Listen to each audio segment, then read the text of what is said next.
DreamKingFilmz. We're here with Dale Green of the Englewood Rams. Hey Dale, man, I haven't talked to you in a while, but you just recently signed to Norwhich University in Vermont. Real quick, give us your thoughts on that and let us know what led to your decision. What led to my decision was just, it's a real family environment. You know, everyone there's a big family. The alumni, they come back, they give back to the school, so which is huge to me. You know, and it shows that the school is much more than just, you know, academics. It's like, it's a big family. So that really showed me, and the coach showed a lot of love. You know, he was the first coach to ever actually reach out and recruit me, and he just stuck with me, you know. He stuck with me for about 2 years, so, you know, that really led to my decision. Talk about your official visit when you went up there. Talk about how much fun you had, how did they treat your family, and what are some of the things that you did? I went up there, you know, we landed on a plane, stuff like that, and we drove, and it was our first time ever seeing mountains, so that was something different. And then, you know, I met the players, met the coaching staff, went on a tour of the school, and everything was just beautiful.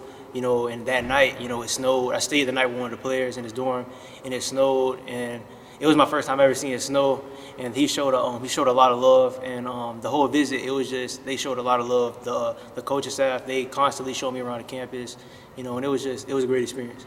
Talk about their style of play, talk about your skill set, and what can you do to go out there and flourish in their system. Their style of play is fast. They like playing fast, but, you know, they also get into sets, which is really, I'm adaptable. I can play in any type of system, so I think I'll bring up there is, you know, a fast tempo, push the ball up the court type of point guard, you know, and they have a lot of shooters, so, you know, I think I'll find a lot of success, you know, penetrating and kicking out to my teammates.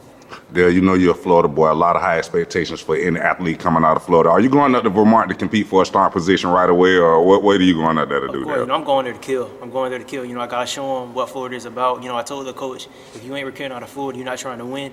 You know, he's going to take me up on that, so I'm going to show him, you know, what us Florida boys have to offer for the future.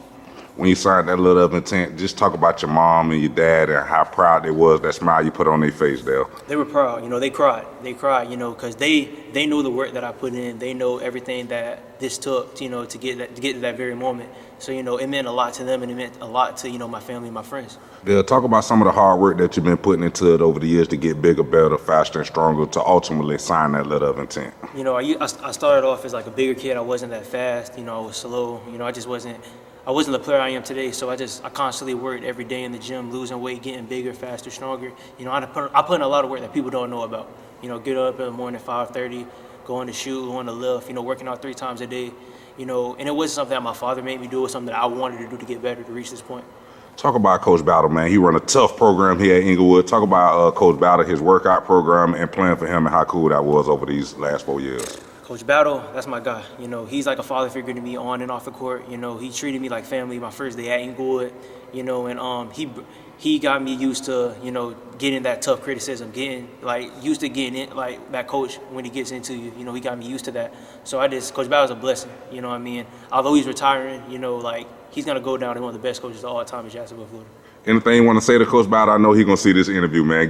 Talk to Coach Battle real quick. Coach Battle, thank you for everything you've done for me in these past few years, man. You don't understand what you've done for me. I appreciate you, your wife, your sons, your daughter, everybody in your family. You know, you made me into the player, and not only player, but the person that I am today. You made me a God-fearing young man, and I'm blessed to play for you. Thank you, Coach. Talk about how much your dad pushed you, man. Everybody know Coach Green. He's a hell of a coach here in the city of Jacksonville. Talk about how hard he pushed you to go at it, Dale. My dad, you know, there are a lot of times me and my dad didn't see eye to eye, but, you know, he pushed me to my limits and then some. You know what I mean? He made me want to get better. He made me want to make it to the next level.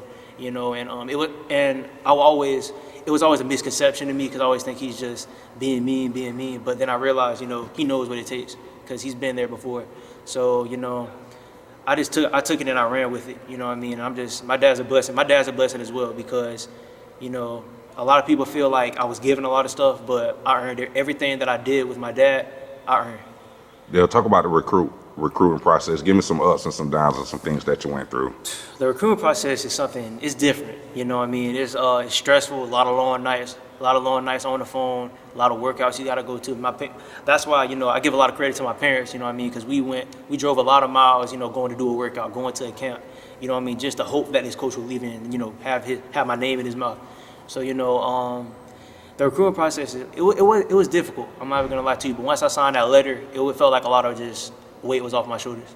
Being that you're an undersized player, do you think a lot of coaches didn't pull the trigger on the offer because of that deal? I believe so. But, you know, I can't blame them. You know, they believe what they believe. But I'm going to Norwich to prove that us undersized players can play with anybody. Norwich, academically, how does it fit you up, though? It's great academic school. They have one of the they're one of the oldest military schools in the country. So you know they're known everywhere. You know, you can ask anybody in the military about it, and they'll know. So Norwich is one of the better academic schools, you know, probably in the country. Like I say, Coach Bowder, he built a well-known program here in the city of Jacksonville, Englewood basketball, big deal. There's a lot of little kids looking up to this program, Dale. Talk to little kids out there in the city of Jacksonville that's looking up to this program. Talk to them about grades and being respectful and tell them how important that is. Grades are everything. You know, you can't go anywhere without good grades. You know what I mean? That's what my parents implemented into me as a young man. You know, so grades are everything. You know, being respectful to your elders, saying yes sir, no sir, yes ma'am, no ma'am. That's probably that's bigger than a lot of people know. You know, you say yes sir, no sir, yes ma'am, no ma'am. People don't see that, especially out of young black men. So, you know, if you stay respectful, have good grades, treat everybody, you know, nicely, you'll be perfectly fine. You a late signee, Dale. Mostly everybody signed first week of February. Real quick, you stuck at it, you never gave up. Talk about your faith in God and how much that played in this process, Dale. It took a lot of prayer. You know, I went to church a lot. It took a lot of prayer. Me and my mother just staying up, reading the Bible, praying. And you know, she kept me going. There were a lot of times where I just wanted to give up. I didn't think I wanted to play anymore. But you know, God showed me the way, and I'm blessed to be where I'm at. To the little kids that may be in a similar situation to you, maybe thinking about giving up, Dale, give them some words of encouragement. Man, don't lose hope, man. Go pray. You know, go pray about it. Read your Bible. You know what I mean. People are behind you. Go talk to your parents. You know what I mean. People are behind you, whether you believe it or not. You know, so don't lose hope. You know, if there's a will, there's a way. You know what I mean. If you want to play college ball that much, a door will open for you. One more time before we get out of here, Dale. When you signed that national letter of intent, I know your mom and your dad, they had big smiles on their face. One more time, talk about that and how cool and how proud you was to put that smile on their face, Dale. It was everything. You know, as I was signing that letter, you know, it just felt great. You know, to know that all the hard work over the years, everything that I've done, you know, all the teams I got cut from, you know, all that doesn't matter. You know, I'm going to go play college ball, and that's something that a lot of, you know, people in Jacksonville, Florida can't say. Hey, Dale, thanks for talking with me. Good luck to your future. I appreciate it. Appreciate you.